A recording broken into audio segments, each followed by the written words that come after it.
The economy has been teetering on a recession even without the COVID situation. It's 10 years since we've had one. And I think, unfortunately, it does need a flush every 10 years.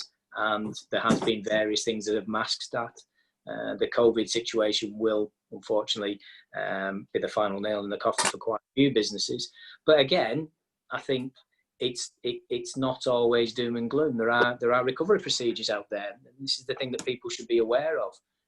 There are voluntary arrangements, administrations, even liquidations where there's something to be salvaged. I think what people need to ultimately look at is, what is the situation now? What's the situation going to be like? Am I going to be able to make it over this period of time? What support am I going to need?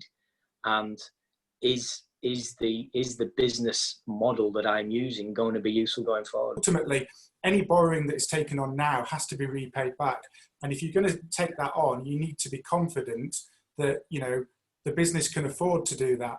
I think in terms of any of the cash flows, I think you need to make sure that the assumptions behind that are clearly sort of stated. I'd sit down with my numbers and looking at my prior year's information and try and project that forward.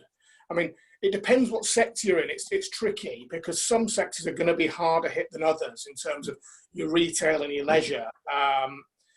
You know, in terms of how long social distancing goes on for.